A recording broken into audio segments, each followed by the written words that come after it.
નમસ્કાર મિત્રો, વિડીયોમાં તમારું સ્વાગત છે। મિત્રો, કર્ણાટકના સિરસી તાલુકાની બનેલી એક ઘટનામાં એક શખ્સની ગાય 20 ગ્રામની સોનાની ચેન ગળી ગઈ હતી અને પહેલાં તો શખ્સને 35 દિવસ સુધી ગાયના છાણ ઉપર નજર રાખી કે કદાચ મળી જાય, પરંતુ આટલેથી કામ ન થતાં શખ્સ ગાયને લઈને ડૉક્ટરની પાસે પહોંચ્યો। ડૉક્ટરે મેટલ ડિટેક્ટરની ચેઇનની જાણકારી મેળવી અને સર્જરી કરીને ગાયના પેટમાંથી ચેન કાઢીને માલિકને સોંપી દીધી। શ્રીકાંત હેગડેને 4 વર્ષની ગાયને તેનું વાછરડું છે। દીપાવલી બાદ તેમને ગૌપૂજા કરી હતી।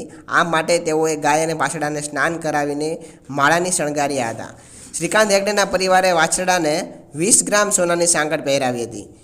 મિત્રો, થોડા સમય બાદ તેમણે સાંકળી કાઢીને ગાયની સામે મૂકી હતી અને ગાય ખાવાનું સમજીને ભૂલથી સોનાની ચેન ગળી ગઈ હતી અને પાછળથી ચેન ન મળતા પરિવાર ટેન્શનમાં આવ્યો હતો, કારણ કે ચેનની કિંમત લગભગ 1 લાખ રૂપિયા હતી। તેથી ચિંતા થવી સ્વાભાવિક છે। પરિવારે અનુમાન લગાવ્યું કે ગાય ત્યાં રાખવામાં આવેલા ફૂલોની સાથે સાંકળ ગળી ગઈ હશે। પછી પરિવારના સભ્યોએ લગભગ 30 થી 35 દિવસ સુધી ગાયના છાણની તપાસ કરી, જેથી તેમને ત્યાં સાંકળ મળી શકે, પરંતુ અફસોસ તેમને કશું મળ્યું નહીં। છેવટે તેઓ મદદ માટે પશુ ચિકિત્સક પાસે ગયા।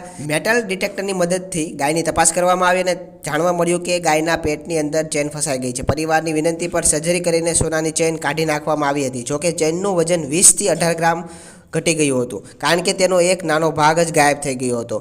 પરિવાર તેમનો કિંમતી ચેન મેળવીને બહુ ખુશ છે, પરંતુ તેને અફસોસ છે કે ગાયને આ બધામાંથી પસાર થવું પડ્યું। તો મિત્રો, વિડીયો પસંદ આવ્યો તો વિડીયોને લાઇક કરજો, શેર કરજો અને આવી જ નવા વિડીયો જોવા માટે આપણી ચેનલ સાથે જોડાઈ રહેજો। એટલા માટે ચેનલને સબસ્ક્રાઈબ કરવાનું ના ભૂલતા।